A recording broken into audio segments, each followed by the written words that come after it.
Manisha Agarwal today. She is a senior vitreoretinal consultant at Shroff Charity Eye Hospital. And I would like to introduce her. She has done her fellowship at Shankar Nethralaya, Chennai.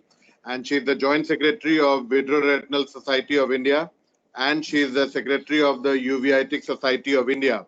Um, uh, Today, the moderation will be done by Dr. Pooja Sinha, who is a fellow from Shankar Nethralaya, Chennai, and also she is a senior consultant at ABI Institute in Patna. I'd like to welcome Dr. Manisha Agarwal, who will be speaking on mishaps in diagnosis of posterior uveitis. Dr. Manisha Agarwal, please. Thank you, Dr. Satyajit. And I want to thank Dr. Satyajit, Dr. Pooja Sinha, ABI Institute, and INTAS for having me over for this interesting session of PG teaching program. So I'm sure you people have been all having very interesting talks in the last few days in this week. And I thought I would not really like to deliver a kind of a theoretical class. And that's why I thought that the best teaching would be with some practical examples and from my own learning while I was managing these cases in my uveitis clinic. So I hope my screen is visible. Yes. Yes, ma'am. Perfectly visible. Hi, Manisha. Hi. Shishir. Oh, hi, Shishir. I just need a little help in this, but I'm not able to see the arrow of changing. Yeah, now it's visible. Okay. Yeah. So let's understand what can be the possible mistakes that we can be committing while we are managing the posterior uveitis cases, especially the necrosis ones. The first is that the patient gives you a misleading history. As we all know, in uveitis patients, history is a very important thing, unlike any other speciality, because a lot of systemic diseases are involved. And based on the history that the patient gives, you actually start formulating a kind of a guideline that what kind of a clinical diagnosis you're going to ultimately land up with. The second could be that you could be diagnosing your patient as a non-infectious case, though you're actually dealing with an infectious case. And why this is a very dangerous situation? Because you may plunge into treating your patient with a lot of corticosteroids and with immunosuppressants, which may actually aggravate the infectious pathology. So you may land up in a big disaster, and that's why you need to be careful. The third mistake is that you may be diagnosing it as some other infection. That means you're misdiagnosing it as one infection, but it turns out to be some other infection.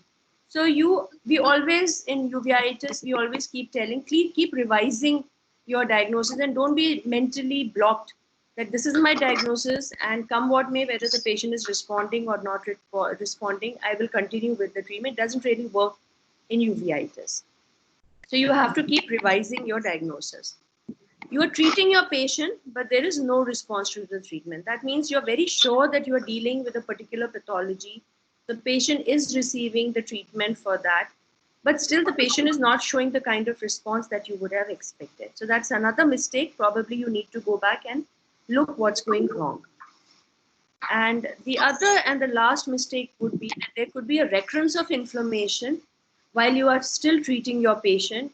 And that means that probably you are missing out on something. So there's a recurrence of inflammation, all your anti-inflammatories are on, and still the patient keeps throwing up with fresh episodes of inflammation.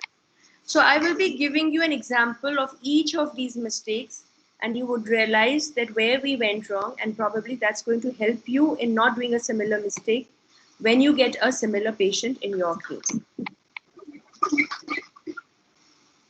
So let's come to the first clinical case, which was a 38-year-old. So this is a case which is going to highlight of a misleading history given by the patient.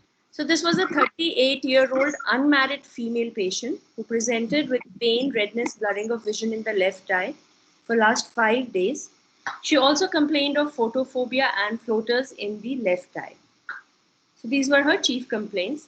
There was a history of hypothyroidism, nausea, vomiting associated with stomachache. There was recurrent ulceration of breast and hair loss. There was no history of any exposure. Now, this is important. She's an unmarried young female, and she says, I have no history of any exposure. She was also on treatment for anemia and esophageal reflux and for hypothyroidism. So she had multiple problems going on. And when she presented to us, her right eye was absolutely fine, while the left eye, the vision was as low as hand movement close to face. There were keratic precipitates, there were cells and flare in the anterior chamber, and there were iris pigments which were present anterior on the anterior lens capsule. So this is how the right eye fundus looked. So the first and foremost thing is that you must evaluate the fundus. I'm sure by now we all realize how important it is to examine the fundus. And this is, if somebody was to ask me, this is actually a spot diagnosis. But sometimes when we have not seen a patient in the past, or we don't have that clinical picture in mind, we can actually go wrong. So this was seen by one of my colleagues. And this is a very typical lesion of a particular diagnosis. I'll not spell it out right now. So this is a posterior plecoid retinochoroiditis, what you are seeing. It's a huge lesion in the right eye, but still the patient is maintaining a vision of 6/6. And this is how the left eye looks. So you have a hyperemic disc, you have a plecoid lesion over here also, and you have these small precipitates in the retina. And if you see the level of the retina, these are the superficial retinal precipitates that you are getting in the left eye. So my colleague ordered, my colleague didn't order. This patient apparently was ordered certain investigations, but the patient was lost to follow-up for 3 weeks and she reached some other hospital, and she was now investigated by some other hospital. And you see the whole gamut of investigations that this patient underwent. And if you see, the only thing which is a little slightly raised by borderline is the ESR, but the rest of the things are all pretty much normal. Now, if you ask me, a lot of these investigations like RA factor or HLA-B27 were not required. That means the person who has had a look at this patient really doesn't know what that person is, what the patient is actually suffering from. However, these baseline investigations were done. And now the patient also underwent all these investigations like toxoplasma, like rubella, CMV, herpes. And if you see that these were also like, not really suggestive of anything. Even antiphospholipid antibody was done. ANA was done, which was negative. The Mantoux was 0.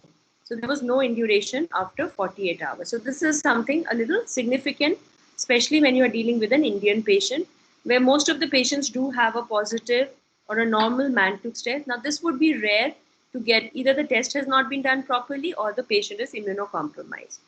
But other than this, all these gamut of investigations which were done are really not contributing to what we are dealing with.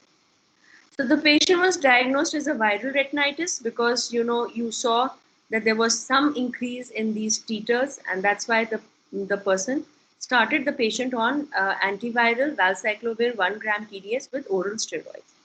Now the patient came back to us after 1 month, and why she came back to us? Because she now started losing vision even in the right eye. So there was a blurring of vision in the right eye for last 2 days. There was ocular pain in both the eyes. And the vision now from 6/6 N6 had dropped to 6/36 N24 in the right eye. So now when we saw the fundus, you see that this lesion, which was mainly confined to the left eye, started developing even in the right eye. So you have what is typically known as a ground glass retinochoroiditis. And I actually landed up seeing the patient at this stage, and I felt that this was a bang on diagnosis. And the first thing which came to my mind was that it's syphilis. But what went against a diagnosis of syphilis in this particular patient was she was unmarried and she was denying any history of a sexual exposure, so which strongly goes against a diagnosis of syphilis. But since the picture was so classical, we thought that let's investigate her on this line. So you have these superficial retinal precipitates and you have a huge patch of retinochoroiditis. So now we have the autofluorescence. This is, you just see a hyperfluorescent edge of that plecoid lesion. You don't see anything more than that. This is how the picture is on a fundus fluorescein angiography. You again have a hyperfluorescent edge of the plecoid lesion, and you have a kind of a stippled hyperfluorescence within the lesion. This is how the left eye is, where you have a hot disc, you have some leakage from the vessels, and you also have a a diffuse kind of hyperfluorescence which is present along with some element of vasculitis. When you see an OCT, you have these superficial retinal precipitates which are present. The patient was investigated further and the patient rightly so came out to be HIV-1 reactive. So this explains why you got a 0 mm of the Mantoux test, explaining that the Mantoux was, because the patient was immunocompromised, there was not enough reaction on your Mantoux test. And the CD4 counts were rightly very low in this patient. The VDRL came out to be reactive.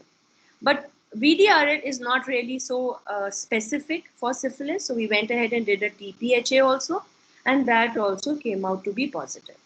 So now the patient was referred to an HIV cell for management where she was started on the heart therapy. And for the syphilis that she had, she was put on benzathine penicillin 2.4 million international units intramuscular weekly for 3 weeks. She was also put on topical steroids. However, the oral antivirals and the oral steroids, they were stopped. Now, one important thing is that we have to rule out a CSF, we have to do a CSF analysis to rule out CNS syphilis or neurosyphilis. And we did the VDRL. Now, this was a learning for me that when you do a CSF analysis, it's the VDRL which comes out positive and the TPHA is not so significant when you are doing a CSF analysis. So the VDRL was positive and the patient by the treating physician was put on Monocept. 1 gram IV BD for 2 weeks was also added after her CSF was positive for VDRL. She underwent this treatment for 3 weeks and the repeat tap was done when it came out, the VDRL came out to be negative and her CD4 counts also became a little better. So this is how the patient looked after 2 weeks of treatment. And this is after 6 weeks of treatment where you see that the lesions have beautifully resolved. You do have some element of, vascular loss or attenuation, or you can say the loss of the blood supply in the left eye, which explains the poor vision, even after the complete resolution of the lesion. But in the right eye, it improved from 636 to a vision of 618. That's how we were able to at least salvage vision in one eye. And this is how the patient is at 6 months final follow-up, where the vision became to 612 and N6 in the right eye, while the left eye continued to have a poor vision, probably because she was not able to seek, or we were not able to provide her with the proper treatment on time. And you see those superficial precipitates, they're also gone on an OCT. So this was the first learning where entire diagnosis, people just said no syphilis because of the history that was given by the patient. And we actually reported this particular case as syphilitic uveitis misdiagnosed as viral retinitis, a misleading history in the JOII journal. And this is exactly what we highlighted in this case report. Now, coming to my second case, if you remember in what I showed, that diagnosing an infectious pathology as a non-infectious pathology. So this is a 68-year-old male patient, sudden diminution of vision in the right eye for last 10 days, now having a blurring of vision in the left eye for last 5 days. He had a history of left side paralysis of face 6 years back, hypertensive, history of CAD and a bypass surgery done in 2011, and had stopped EcoSprint 6 months back. This patient apparently had shown somewhere else and was diagnosed to have a branched retinal artery occlusion in the right eye and was referred to the treating cardiologist for a re-evaluation and restarted on EcoSprint 7 days back. So I think we had, Dr. Shishir would recollect, we had the same case being presented today morning when we were discussing. So on ocular examination, the right eye, the vision was finger counting because of the BRAO. The left eye vision also was very low as 636 and 36. So slit lamp examination, the clinching point was that there was some element of inflammation in the left eye, and I could not explain why KP and AC cells in the left eye in a patient who has been diagnosed with a branched retinal artery occlusion in the right eye. And that is what rang the bell in my mind. So I did a complete and a thorough examination of the fundus. Right eye, you had a swelling of the optic nerve head, which again I could not explain, secondary to BRAO. So there was something going on in the eye other than the BRAO. And this, of course, you see the retinal whitening or the retinal edema, which is correlating with the branched retinal artery occlusion. So when you do a fundus examination, a lot of people may not dilate, but I want to highlight the relevance of highlighting and doing a thorough fundus evaluation in a patient. So you have again an optic nerve head swelling. You have an element of vitritis in the left eye. And you again do a more thorough evaluation. And what you very classically see are these tongue-shaped lesions, which are in the peripheral retina, and they have reached actually right till the arcade, and they are impinging on the macular area. Now that's an alarming sign. So now what you know is you see these small hemorrhages which are there. So these are very classical tongue-shaped lesions in the peripheral retina, suggestive of acute retinal necrosis. And this is something which had been missed by the first treating ophthalmologist, who had just seen the BRAO in the right eye and referred the patient to the cardiologist, which actually resulted in a little delay in the proper treatment for ARN. And what you see over here, you see this hyperreflective band, which correlates with the BRAO in the right eye. While in the left eye, what you see, this is something, a small pluck kind of thing, what you see over the fovea, which was actually highlighted by Dr. Shishir in the morning class today, which again suggests that there is some inflammatory pathology which is going on in the left eye. And these were the various investigations that we did. You see that the CMV, IgG, and IgM, they were quite raised. The herpes simplex IgG was raised, and the varicella zoster IgG was also raised. So sometimes this can get confusing when you have everything positive. I really don't pay a lot of stress on these kind of results. It's more of your clinical diagnosis, especially in cases of viral uveitis, that you have to really design your treatment on. So this patient was started on oral valcyclovir, 1 gram TDS, along with ecosprin 75 mg in the right eye. The left eye, the patient underwent a treatment with intravitreal ganciclovir, which were given twice weekly injection. So 6 injections were given. Oral steroids were started, after we had given the valcyclovir for a few days, and the risk of RD was explained in this particular patient. So this is what you see, the follow-up at 1 week. The right eye, of course, remained with a poor vision, finger counting at 2 meters. And this is because of the BRAO in the right eye. While in the left eye, the follow-up at 1 week, the vision was finger counting at 1 meter. You see these obliterated vessels, which is because of the occlusive vasculopathy, which is going to be involving the optic nerve head also. So again, you will see that even with the resolution of the lesion, sometimes you may not have a correlating visual improvement. So this is how the OCT looks of this patient at 1 week. Follow-up at 3 weeks, both eyes, they improve to about a 360 vision. You see these plaques in the right eye, which are very much causing or the causative factor for the BRAO in the right eye. So follow-up at 3 weeks, after the vitritis had cleared up, we started doing a laser barrage and was done. And it was done just outside the arcades because the lesion or the retinal necrosis was extending right till the arcade. The follow-up at 2 months, the vision had improved in the right eye to 636 and in the left eye continued to be 3/60. You see this 360-degree laser barrage which has been done. So the retina is well attached, but you do have these obliterated vessels.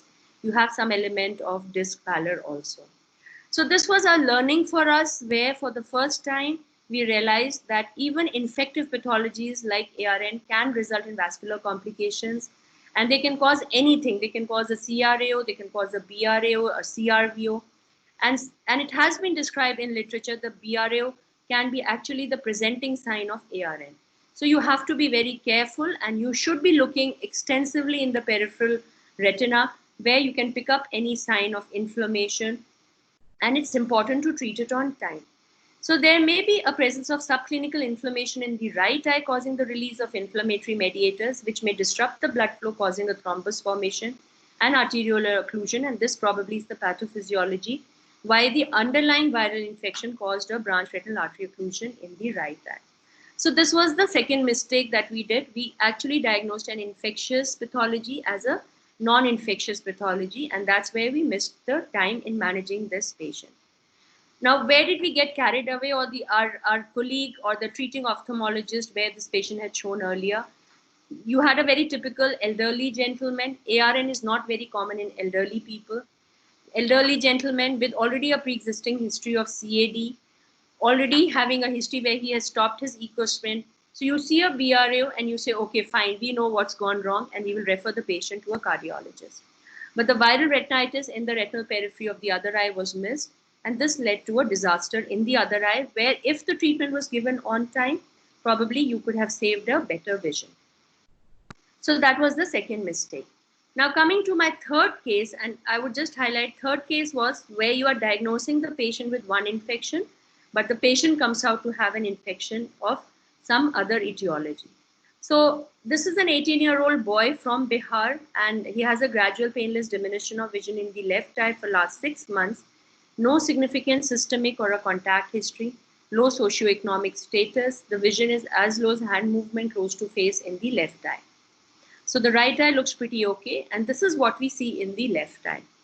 Now, in my clinic where I practice, I see ocular tuberculosis day in and day out, and I thought the kind of profile of patient that I'm dealing with, that was the diagnosis in my mind.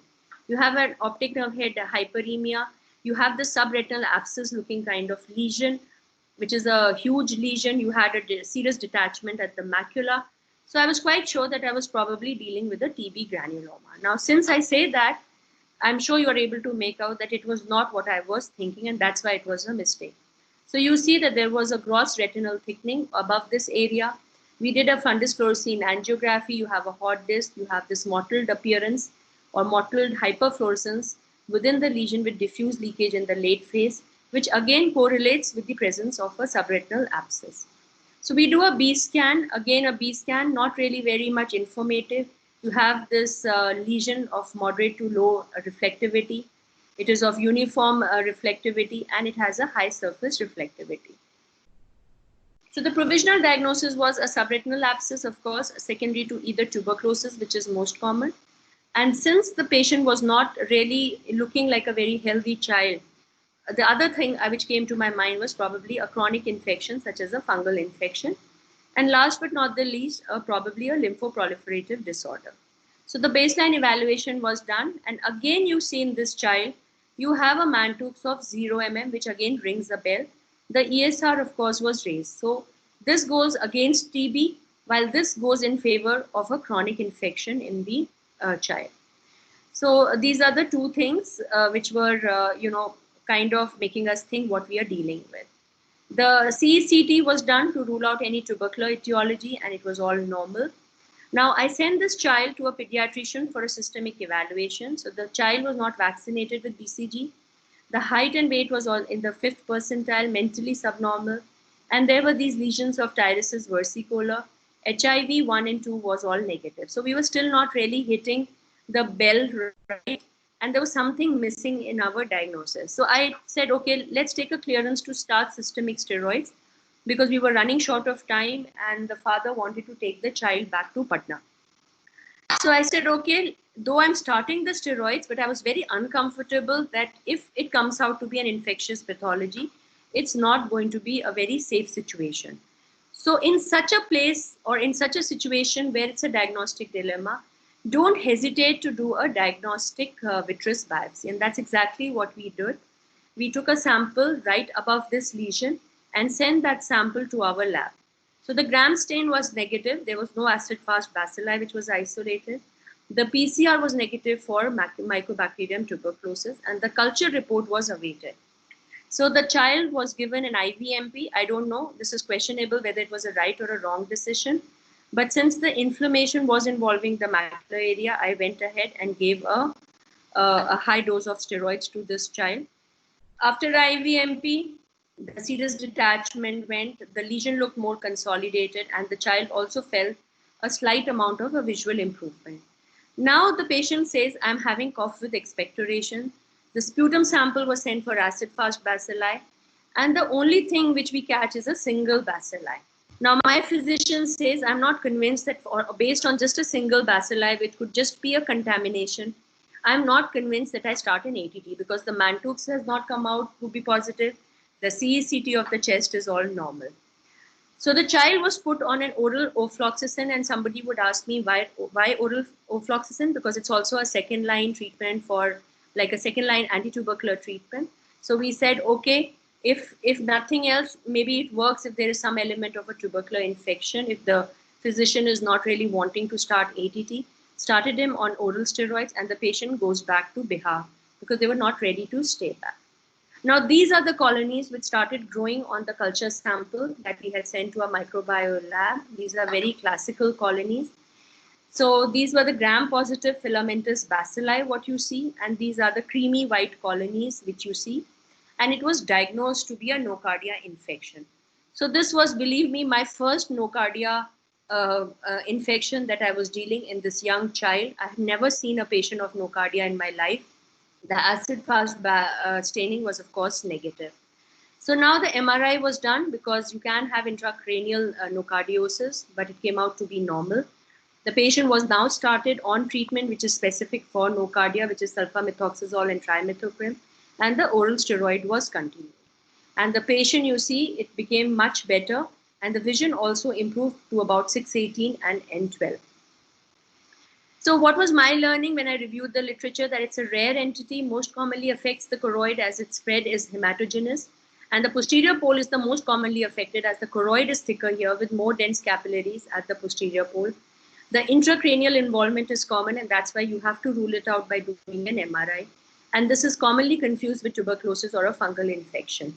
So we were right when we diagnosed it as a subretinal abscess, but the exact etiology we were not aware of. And the reason being we had never seen it, so it was not even in our differential diagnosis.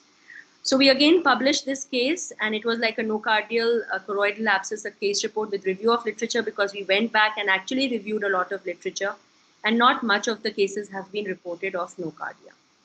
So here the mistake was that we diagnosed what we knew. So we diagnosed it as tubercular, though it came out to be nocardia. I'll just give one more example of a misdiagnosis. And the previous example, what I gave you, now the coming example, what I'm going to be giving you is where a tubercular infection was diagnosed as a viral infection. So this is again a young gentleman with a sudden onset of blurring of vision for last 15 days. He has cough with expectoration for last 1 month. The vision is as low as 660 and 36, and he's already on an antiviral therapy. And this is how the picture looks. So this is a patient who was referred to me from Aligarh. And you see, I have never seen a picture like this. It was like a red color crab which was sitting in the fundus. You had this extensive vasculitis involving the major vessels. You had these subretinal, you had these hard exudates in the macular area, and the vision was extremely poor. The patient also had an element of a branched retinal vein occlusion in the left eye, and an element of vasculitis was also present. So I surely knew that this was secondary to some inflammation which was going on in this particular patient. We investigated this patient. His Mantoux was extremely high. The CECT showed multiple non-necrotic, non-calcified mediastinal nodes. There was fibrosis in the right middle lobe, small subpleural nodule in the right upper lobe. So we referred this patient since the patient was already on antivirals, and we had to take a hard call whether we want to shift this patient to anti-tubercular treatment. We referred this patient for an EUS FNAC, and this was very much suggestive of a granulomatous lymphadenitis. The ZN stain, of course, was negative for acid-fast bacilli. So this patient was then put on a full dose 4-drug ATT along with a high dose of oral steroids at 1.5 milligram per kg body weight. And you see now the timeline of this young gentleman. This is how he started looking subsequent to the treatment.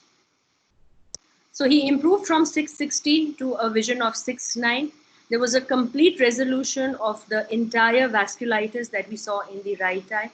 And even in the left eye, you see that there was a complete resolution of the lesion, and the patient drastically improved. Now, this is, of course, we reported this patient also as tubercular retinal vasculitis, mimicking as frosted branch meningitis. And this is why the patient was misdiagnosed elsewhere as having a viral infection and was started on antiviral. So please don't get carried away if somebody else has made a diagnosis by what the patient is already on. Since the patient is not responding to that treatment, that's why he has come for a second opinion to you. So you probably have to shut that door and start thinking aloud and start thinking new that probably there's something wrong which is not being caught properly. So these are the two examples of misdiagnosing or diagnosing what we know In the first case, we knew only tubercular and fungal, and that's what we diagnosed, though it came out to be nocardia. And in the second case, it resembled a frosted branch meningitis, but it came out to be tubercular. So now my next case, that is a 21-year-old girl with sudden painful diminution of vision in the left eye for last 10 days, having a history of evening rise of fever, cough, and weakness, history of typhoid fever for last 2 months. The vision is as low as counting finger close to face with total color blindness. And this is how her left eye fundus is. So you have a big granuloma sitting over the optic nerve head. You have this huge granuloma in the macular area, and you have these small hemorrhages over this granuloma, which again are very typical. So if somebody knows about this particular sign, which has been very beautifully described in literature, also by Professor Amod Gupta, this should clinch your diagnosis that probably you are dealing with a tubercular granuloma. So we investigated this young girl, and her Mantoups was positive. Her CT scan revealed multiple enlarged mediastinal lymph nodes with patchy areas of infiltration in the left apical region and right lower lobe. So she was started on ATT and on steroids. And this is how she looked. So there was a complete resolution of the granuloma over the optic nerve head. There was a consolidation of the granuloma in the macular area. But what was surprising was that she flared up again, and you had this area now getting involved.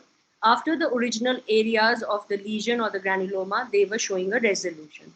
So the best corrected visual acuity had dropped to a perception of light, and the inflammation and the lesion size, they had drastically increased.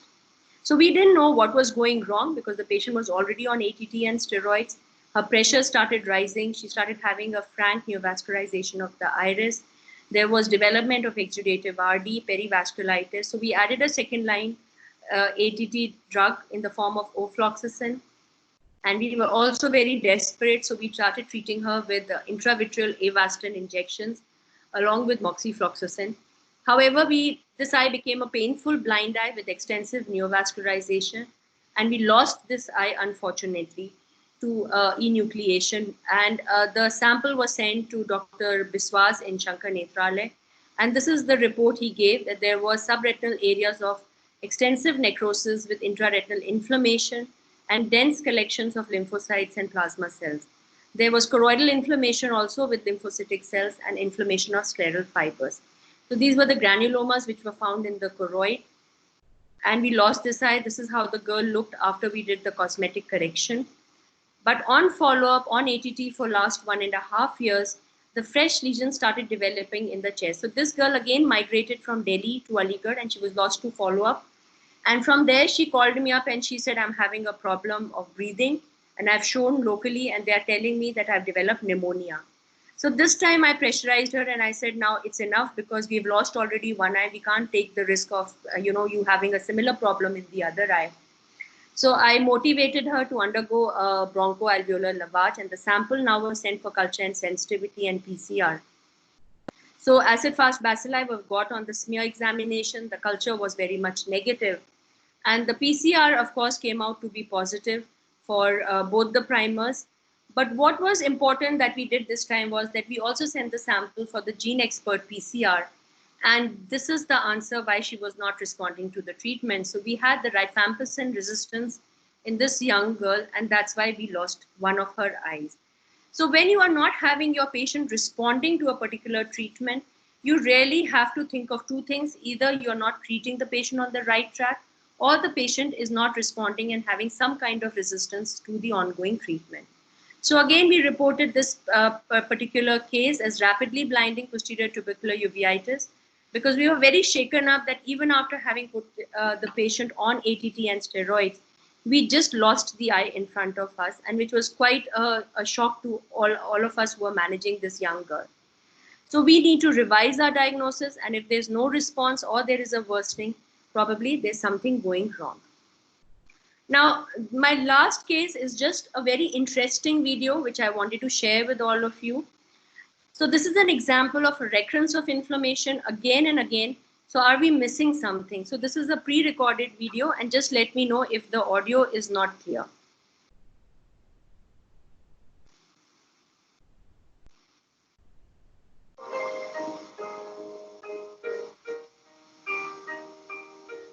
I present a 23-year-old female patient with diminution of vision, pain and redness in the left eye for last 1.5 months. She also gave a history of wiping her face with a towel while sitting on a hilltop. The best corrective visual acuity in the left eye was 6/9 N8 with multiple linear foreign bodies in the anterior chamber and deep corneal stroma. She underwent an anterior chamber wash with removal of multiple linear foreign bodies and was found to be stable post-operatively. She, however, had recurrent episodes of vitritis with a drop of vision which would respond to oral steroids, however, recur on stopping them. There were extensive exudates in the pars plana with peripheral tractional retinal detachment and vitritis. Ultrasound biomicroscopy showed thickened pars plana with multiple hyperreflective linear structures suggestive of query caterpillar hair. She was planned for a pars plana vitrectomy 3 weeks after a 360-degree laser photocoagulation. She underwent an encircling band and a lensectomy was done, sparing the anterior lens capsule. PVD induction was done and the vitrectomy was completed. There were peripheral retinal detachment with posterior laser chorioretinal atrophy, which was well seen.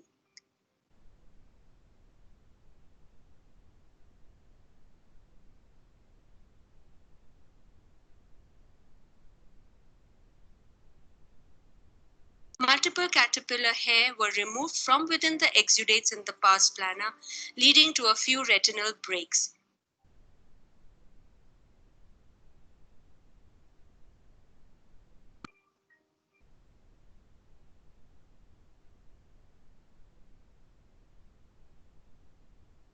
This was followed by fluid air exchange and laser was done to the retinal breaks, followed by silicone oil injection.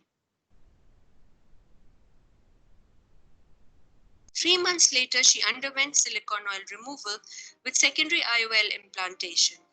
Her last follow-up at 2 years showed a vision of 6/9 N6, which she maintained in the left eye with no history of recurrence of inflammation. So this was again a learning where the anterior segment a specialist had already removed all the caterpillar hair from the anterior chamber and cornea. But the patient kept coming back with recurrent episodes of inflammation. So there was something more happening. And it's a very interesting thing when we found the mechanism of how these caterpillar hair reach the pars plana and they go through the sclera. So they have a unidirectional movement. And with the movement of the eye, they keep going deeper and deeper into the eye. So it's very important to remove this trigger for inflammation. So as long as you put the patient on anti-inflammatory like steroids, they are going to remain quiet.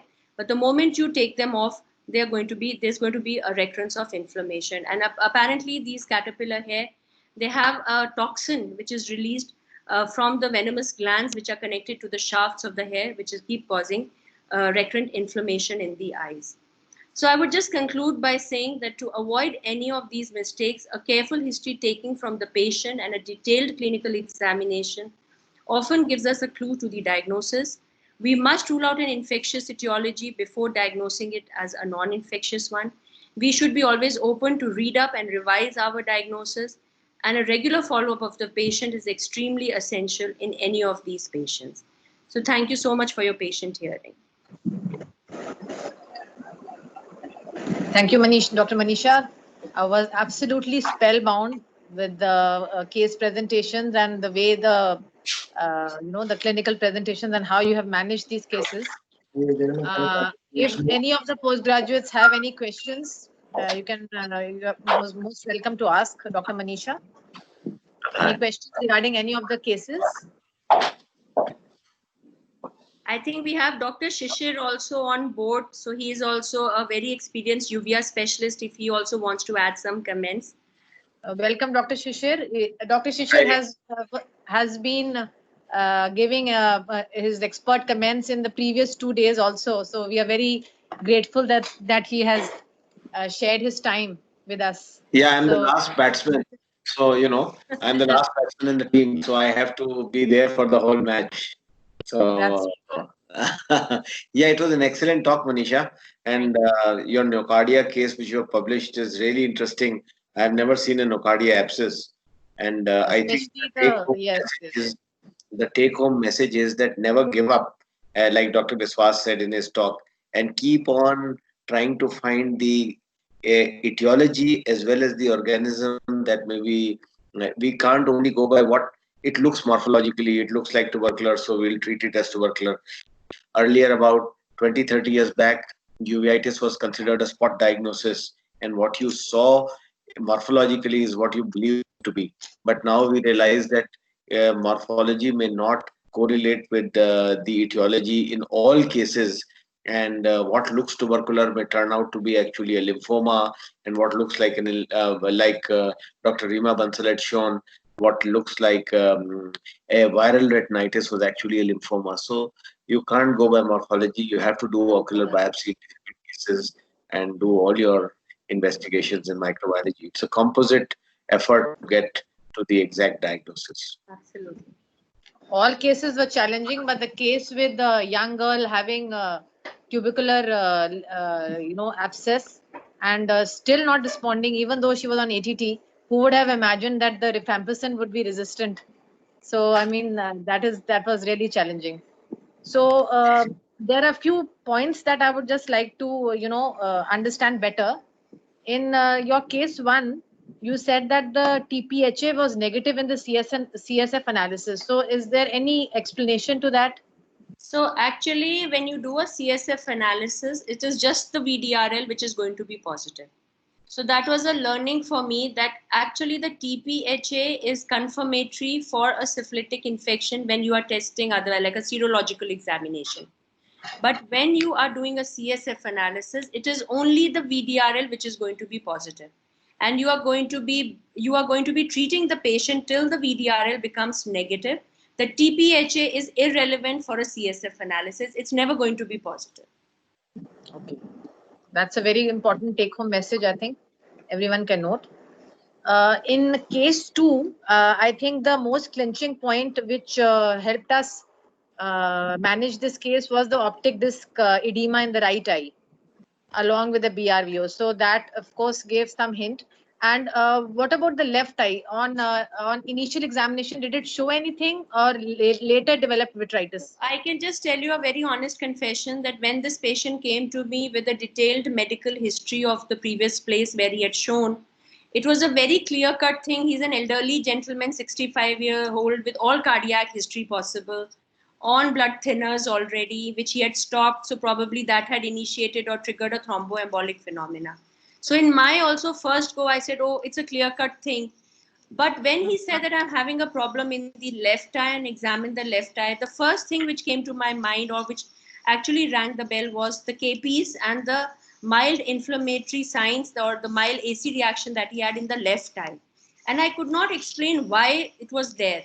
And that is the time when I said, okay, I want to thoroughly examine the left eye also, though we do it in our regular practice also. But that was something which clinched the diagnosis that we were probably having some element of inflammation. The left eye apparently was not very difficult to diagnose because the lesions had progressed so much from the periphery and had reached right till the arcade. So even if we did a 78-day examination also, probably on a slit lamp biomicroscopy, we could have seen. But had the person initially, or had the ophthalmologist seen extreme periphery, then probably that was the right time for treating the left.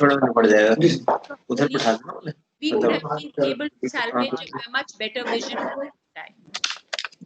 Thank you so much.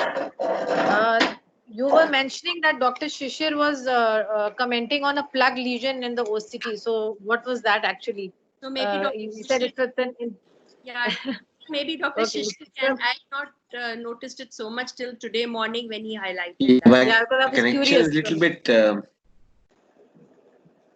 So probably those are some Yeah, clump so- of the inflammatory cells which are sitting there. Okay.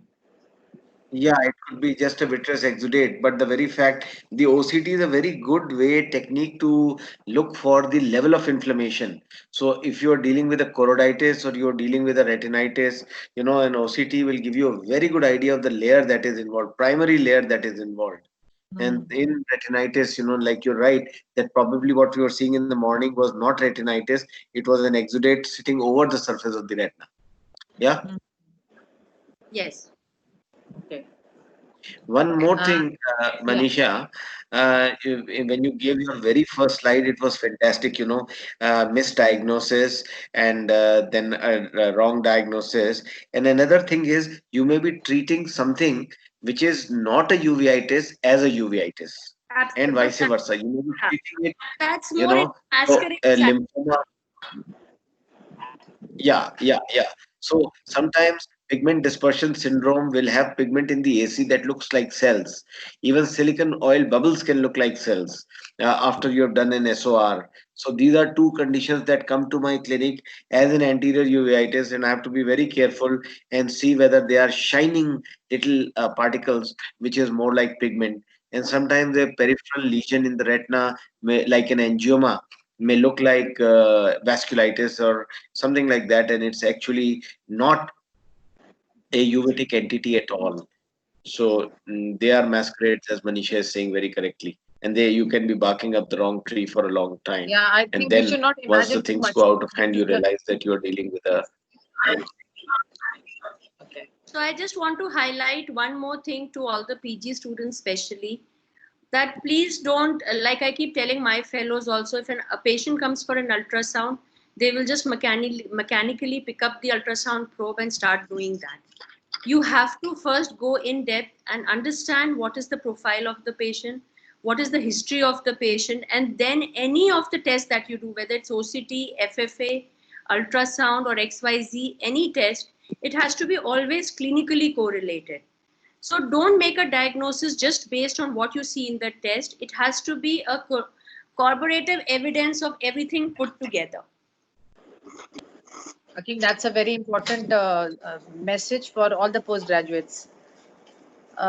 In the third case, Dr. Manisha, when you said that the Mantoux was 0 again, I immediately started thinking of HIV, but it didn't turn out that way. Did you think of a parasitic etiology in that case in the initial diagnosis? I mean, sometimes I don't remember which one was the third case. that was the young boy from Bihar who Yeah, had yeah. So actually, in a young boy, but that got explained because this child had never been vaccinated with BCG. okay. So that is why I think I don't know, Dr. Shishir, what is your take on it? This was a child had no history of BCG vaccination, and he had a 0 Mantoux. So how would you interpret that?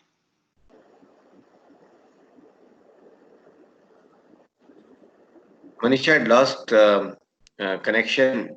Were you asking me? Yes, I was asking you that if you have a young child with no history of BCG vaccination Hmm. and the Mantoux is coming out 0, how will you interpret Yeah. that? I mean, we are either dealing with an anergic situation like sarcoidosis, or we are dealing with an immunocompromised situation. Right. It can even be there in blood dyscrasias, or it can be there in even diabetes. Uncontrolled diabetes can cause immunocompromised state, or HIV, or any of those infections. So, even if somebody has not received BCG in an Indian scenario, somewhat 1 millimeter, 2 millimeter, 3 millimeter reaction will be there. To have an absolutely 0 will, you start to think what is happening, why it is 0. Unless it is anergic, then you're looking at an immunocompromised state. Or it has not been performed properly. Yes, that's true. In your case with vasculitis, where you said that there was this crab-like lesion in the right eye and a lot of vessel inflammation, were there any anterior segment signs which the postgraduates can, you can explain to them? There were There was nothing. absolutely no anterior segment signs. Okay, so then it makes the diagnosis even more difficult. Yes. So whenever you are dealing, this is this is another thing which I would like to make, that when you are dealing with choroidal inflammation, very often you are unlikely to get even vitritis and anterior segment signs. It's more confined to your subretinal area or below the retina in the choroidal space. So please don't say that probably I'm not dealing with an inflammatory etiology because I don't have any anterior segment inflammation, or I don't have any vitritis. So there can be very often cases of choroiditis, of retinochoroiditis, where you may not have any other sign of inflammation. Okay. Also, the choroiditis patient do complain of a deep boring pain, which is not like scleritis, but they do come with some pain. And when they have a recurrence, they do have a deep pain. I am seeing that in choroiditis. Earlier, I didn't think that it would be painful, but now, yes, I do find pain as a presentation of choroiditis as well. And a very important point which you have raised, because pain is something which we just overlook. You know, the patients will say, okay, I have some pain, and that is the last thing that we want to take note of. So that is also something which we have to really take as an important sign by the symptom by the patient. Yeah, we take that for anterior uveitis, but not so much for choroiditis. For choroiditis, that's right. And Dr. Manisha, you were talking about a tubercular granuloma with hemorrhages, suggesting a TB granuloma. So, for the benefit of the postgraduates, can you explain what Dr. Amod Gupta meant by it? So the first thing we have to understand is that the TB granulomas are very ischemic granulomas. That means that the VEGF production is extremely high whenever you have a TB granuloma.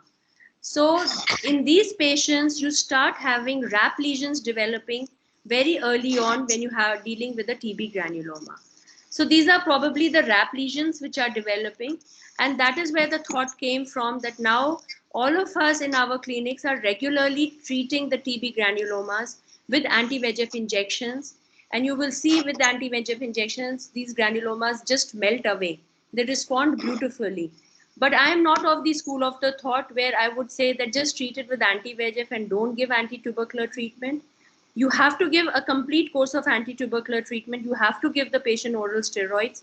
But because there's a high load of VEGF being produced by these granulomas, that's why they respond very well to the anti-VEGF injection that you give.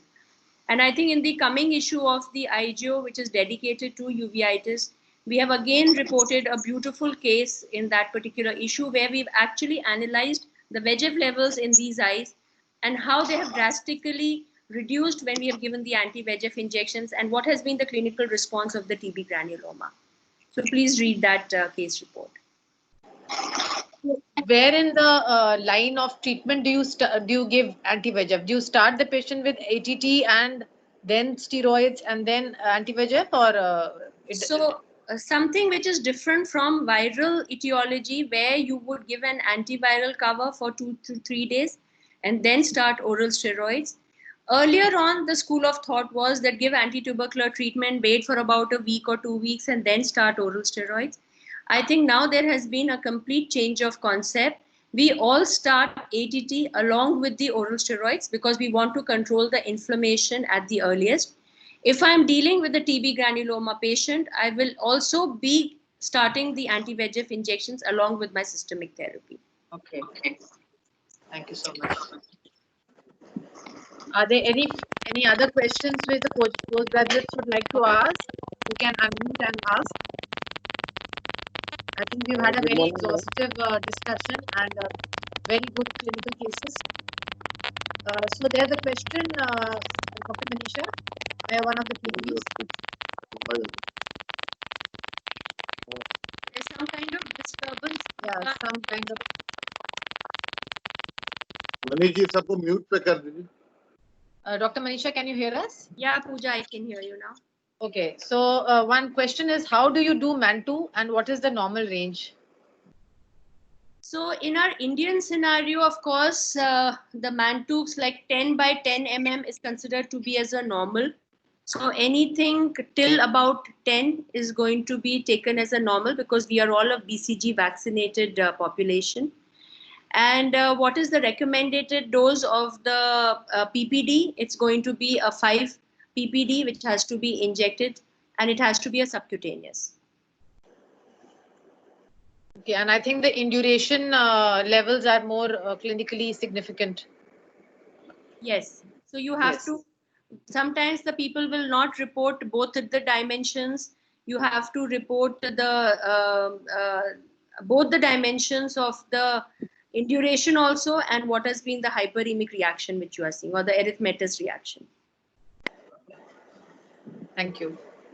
Any other questions? And I'm PG sorry, I just want to correct myself. It's an intradermal test, so it has to be very properly done. If it goes, it's an intradermal test, not a subcutaneous. Okay. So if there are no further questions, yes, sorry. Did someone ask? Yeah. Ma'am, I want to know, ma'am, what is your approach for non-resolving intermediate uveitis? That's a very vast question, Shalin. For non-resolving intermediate uveitis, I think that's a whole lecture itself. I think it would be difficult for me to cover it up in such a short time. Okay, ma'am. So maybe we can sometime have a class on it.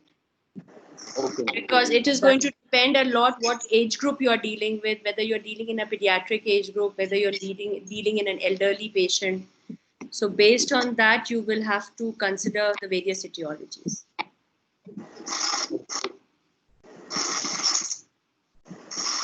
So if there are no further questions, we would like to thank Dr. Manisha for an excellent presentation and an exhaustive discussion. And I would like to request Dr. Satyajit to please give his concluding remarks. Thank you so much. Thank you, Dr. Manisha, for that beautiful presentation, and thank you, Dr. Pooja, for the moderation. And I would also like to thank Dr. Shishir also for the moderation in between. Initially, you asked Dr. Manisha how many PGs are seeing this, and we roughly have about 40 to 50 PGs seeing this every day. But I was just seeing on YouTube of all the cumulative programs that we have done until now, the number of viewers has been over 10,000 now. Oh my God, that's a huge. That is huge. I'm glad you asked me that question. I just went to YouTube just now, and for all the 70, 80 classes we have done now, over 10,000 postgraduates have seen these programs again and again on YouTube. So thanks for guiding me to go and see YouTube. Thanks to you for organizing this PG teaching program. That means so many students are benefiting from all these classes. I'll tell you, once the postgraduates from Bombay called me that in the night during coffee, we put on the YouTube and we sit together and we listen to these programs which are very high in the content, especially with such esteemed faculty like yourself.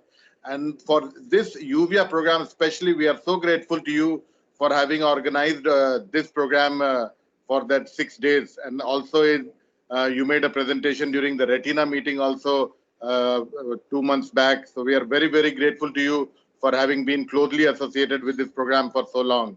Thank you so much once again. And we look forward to Dr. Shishir's talk tomorrow on retinal vasculitis. And we will all meet at 5 p.m. tomorrow. Once again, we are very grateful to Intas Pharmaceuticals, Chandrasekharji and Manishji for bringing this together.